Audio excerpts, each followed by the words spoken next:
사랑하는 성도 여러분, 반갑습니다.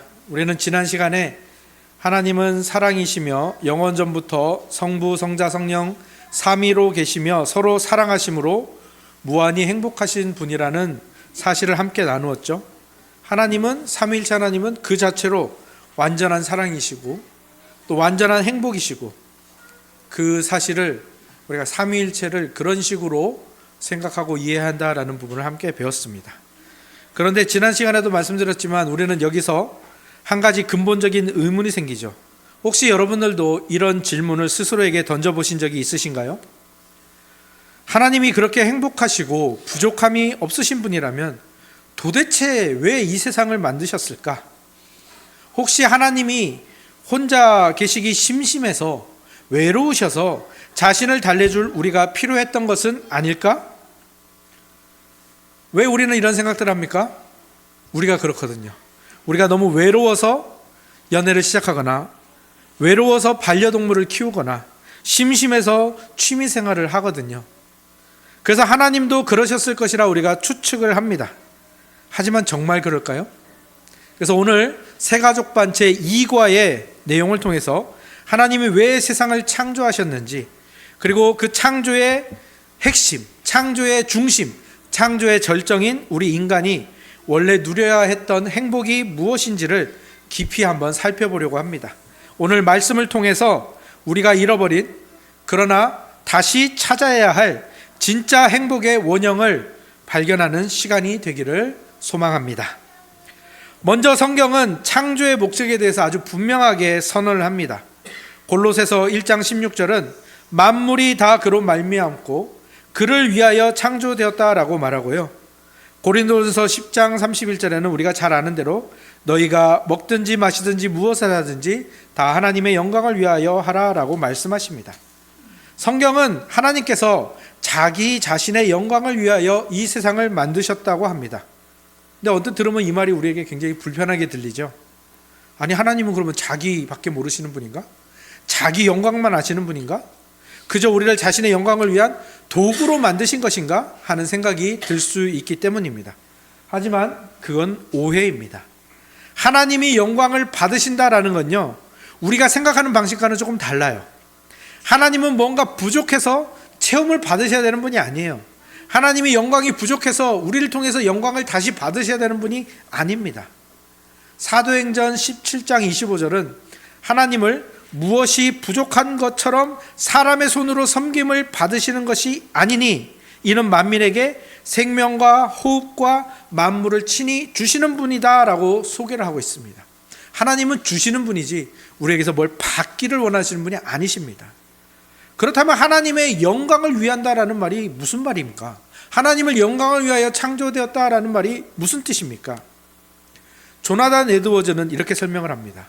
하나님은 무한한 사랑과 기쁨을 발산함으로, 그러니까 무한한 사랑과 기쁨을 우리에게 주심으로 영광을 받으시는 거예요. 우리가 그걸 받으면 하나님께 영광이 되는 거예요. 이것의 이해를 돕기 위해서 화가의 비유, 책에, 그 새가족반 책에 화가의 비유가 나옵니다. 한 화가가 있습니다. 그 화가는요, 아주 뛰어난 그림 실력을 갖춘 사람이에요. 그가 그림을 그리지 않고 가만히 있으면 어떻게 됩니까? 그가 그림을 그리지 않고 가만히 있으면 그가 화가인 게 없어지나요? 아니면 그의 그림 실력이 사라집니까? 아니죠. 그는 여전히 탁월한 미술가이고 화가입니다. 그건 분명하잖아요. 레오나르도 다빈치가 그림을 그리지 않는다고 레오나르도 다빈치가 아닌 게 되는 게 아니잖아요. 그 실력이 사라지는 게 아니잖아요. 하지만 그가 드디어 붓을 들어서 캔버스나 벽에다 그림을 그리기 시작합니다. 그럼 어떻게 되죠? 그의 내면에 있던 탁월한 예술성, 그 아름다움이 밖으로 표현이 되는 거죠. 그래서 그 그림이 완성되었을 때 사람들은 그 그림을 보면서 그 화가의 영광을 보게 되는 거예요. 화가에게 영광을 돌리게 되죠.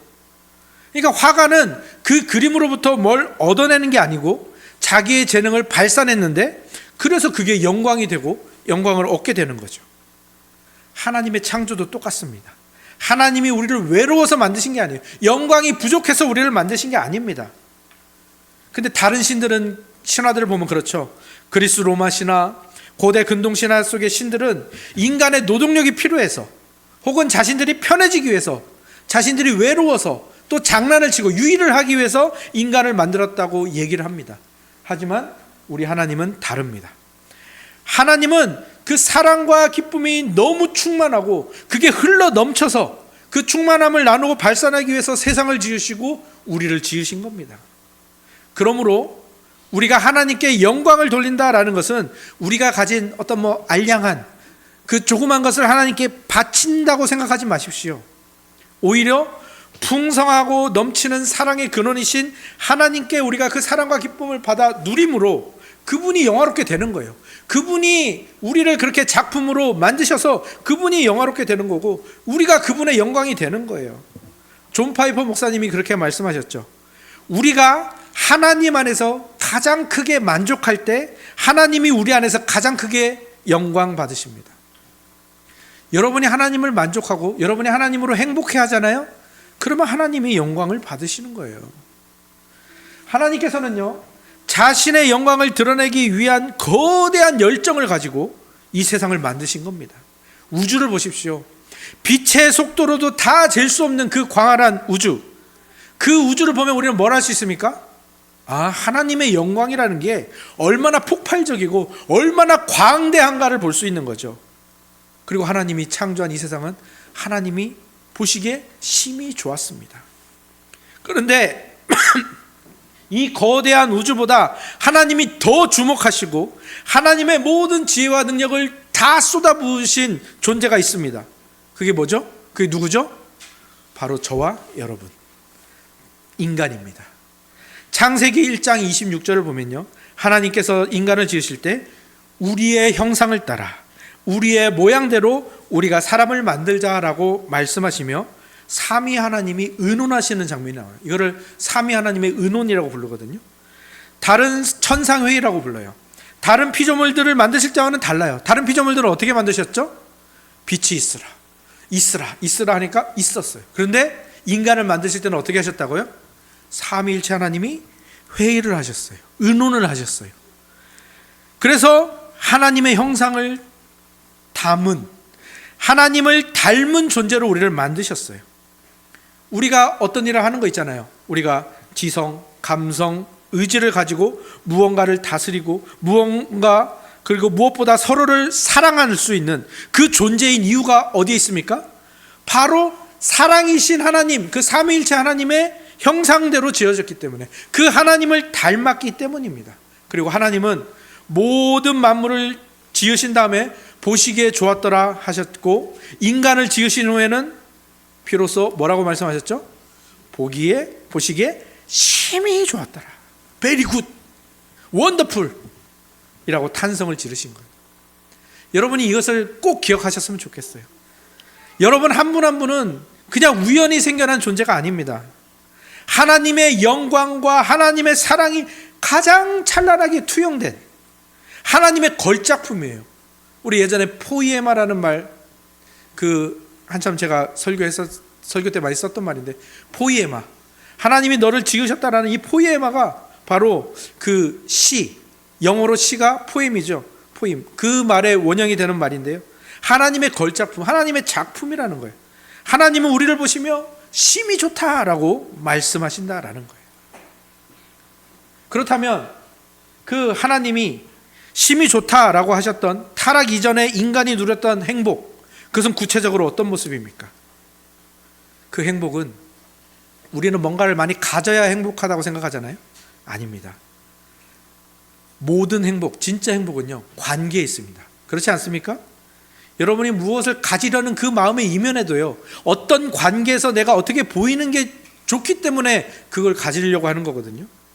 관계입니다. 우리의 행복은 항상 관계에 있습니다. 누군가를 사랑하고 누군가를 좋아할 때 우리의 행복감이 넘치죠. 자녀가 태어났을 때, 새로운 관계가 생겼을 때 우리 안에 행복감이 드러나는 거예요. 하나님은 그런 우리를 관계적인 존재로 만드셨고요, 우리의 행복은 관계에 있습니다. 그리고 책에서는 이 관계를 세 가지로, 사람이 행복할 수 있는 관계를 세 가지로, 하나님이 창조 때 행복하도록 주신 관계를 세 가지로 말하는데, 첫 번째는 바로 인간과 세상과 이 자연과의 관계입니다. 하나님은 아담에게 세상을 정복하고 다스리라고 말씀하셨습니다. 오늘 본문에 읽으신 본문에 나왔죠. 여기서 정복하고 다스리라라는 말은요, 자연을 파괴하고 착취하고 오염시키라는 말이 아닙니다. 고대 근동에서는 왕을 뭐라고 불렀냐면요, 신의 형상을 가진 사람이라고 불렀어요. 그런데 그것은 다른 종교들이 그렇고요, 성경은 뭐라고 해요? 우리 모두가 하나님의 형상을 가진 존재다. 그래서 우리는 왕 같은 존재, 하나님 같은 존재로 우리는 이 땅에 존재하는 거예요. 그래서 하나님께서는 그 하나님의 왕의 지위를 우리에게 주셔서 우리로 하여금 세상을 다스리게 하는 거예요. 하나님이 우리를 돌보듯이 우리가 세상을 돌보고 경작하고 지키는 것, 그런 목자 또 지도자, 왕으로서 다스리는 역할을 우리에게 주셨어요. 그리고 우리는 그 관계 안에서 행복을 느끼게 되는 거죠. 자연은 인간에게 기쁨으로 순종하고 인간은 자연을 사랑으로 돌보면서 그렇게 조화롭게 사는 세상, 이것이 하나님이 인간에게 주신 첫 번째 행복이었습니다. 두 번째 행복은 사람과의 관계에 있습니다. 인간과 인간과의 관계. 하나님은 사람을 지으시고 사람이 혼자 거하는 것이 좋지 않다라고 하시고 돕는 배필을 지으셨습니다. 창세기 2장 18절에 나오는데요, 여기서 돕는 배필이라는 말은요, 조수를 말하는 게 아니에요. 예전에 그 가부장적 제도에서 그냥 아무나 여자는 족보 이름도 못 올리고 그렇게 이 집안에서 영향력이 없는 어떤 그런 존재를 말하는 게 아닙니다. 이 돕는 배필은요, 성령 하나님이 우리를 도우신다라고 할 때 그 단어를 그대로 쓰고 있어요. 하나님이 우리를 도우신다고 할 때 쓰이는 그 단어, 성령 하나님을 가리키는 그 단어가 이 돕는 배필이라는 말이에요. 그러니까 어떤 겁니까? 우리가 서로를 조수로 여기고 서로를 종으로 여기는 게 아니라 어떤 겁니까? 우리는 성령님이 없으면 살 수가 없거든요. 성령님이 없으면 우리의 믿음은 유지되지 않거든요. 그것처럼 우리 인간과 인간과의 관계가 그런 거예요. 서로가 없으면 안 되는 상호 의존적인 동반자로서 하나님이 그 행복의 관계를 주신 겁니다. 아담이 하와를 처음 봤을 때 뭐라고 했죠? 아담이 하와를 보자마자 뭐라고 했습니까? 이는 내 뼈 중에 뼈요 살 중에 살이라. 이 노래입니다. 엄청난 노래죠. 이게 인류 최초의 시입니다. 인류 최초의 노래이죠. 인류 최초의 사랑 고백입니다. 이게 바로 하나님이 사람에게 어떤 행복의 관계를 주셨느냐가 드러나는 거죠. 아담과 하와는 서로 다릅니다. 하지만 삼위 하나님이 하나이신 것처럼 서로 사랑하며 깊이 연합했습니다. 부끄러움이 없는, 서로를 나 자신처럼 아끼는 관계, 이것이 하나님이 주신 인간과 인간관계의 행복, 두 번째 행복이죠. 세 번째 행복은 무엇입니까? 바로 인간과 하나님과의 관계. 이것이 가장 중요합니다. 이게 에덴 동산의 모든 기초입니다. 에덴 동산은요, 단순히 과일이 많은, 먹을 게 많은 곳이 아니라 하나님과 교제하는 곳입니다. 하나님은 인간에게 필요한 것을, 모든 것을 공급해 주십니다. 그리고 단 하나 금지하신 게 있죠. 뭘 금지하셨죠? 선악을 알게 하는 나무를 금지하셨어요. 그 나무의 실과를 먹지 말라. 많은 사람들은 거기에 대해서 다르게 생각을 하죠. 하나님 왜 하필 그 아름다운 에덴 동산에 선악과 따위를 만드셔가지고 왜 사람을 타락하게 하고 왜 사람을 시험에 들게 하십니까? 하지만 다음번에 또 다루겠지만 이 선악과는요, 우리를 괴롭히기 위한 함정이 아닙니다. 우리의 행복을 지키는 안전장치이자 예배의 수단이에요. 동산의 모든 실과를 마음껏 먹습니다. 그걸로 배를 불리죠. 건강을 찾죠. 하지만 선악과는 먹지 않습니다. 그래서 선악과를 볼 때마다 사람은 기억이 나는 거예요. 떠올리는 거예요. 뭘 떠올리죠? 사람이 모든 것을 다스립니다. 그리고 사랑의 관계로 행복하게 살아갑니다. 하지만 내가 이 세상을 다스리지만 내가 이 세상의 주인이 아니고 내가 이 세상의 창조자가 아니다라는 것, 누가 있다라는 것, 나를 사랑하셔서 사랑으로 나를 지으시고 그 자연과의, 세상과의 관계, 인간과의 관계, 하나님과의 관계를 통해서 나에게 행복과 이 사랑을 주시려는 진짜 주인이 있다라는 것을 떠올리는 게 선악과의 역할이에요. 선악과를 보면서 하나님이 계시지, 하나님이 내 주인이시지. 마치 회사의 사장이 총무에게 전권을 맡기면서도 일주일에 한 번 보고를 하게 하잖아요. 그죠? 그렇게 총무가 사장인 척하면서 교만해지는 걸 막는 거죠. 그것을 통해서. 그리고 관계, 사장과 총무의 관계를 유지하죠. 물론 그렇게 딱딱한 관계는 아니지만 하나님께서 선악과를 두심으로 말미암아 사람은 깨닫는 거예요. 아, 나는 피조물이지. 아, 나는 하나님이 아니지.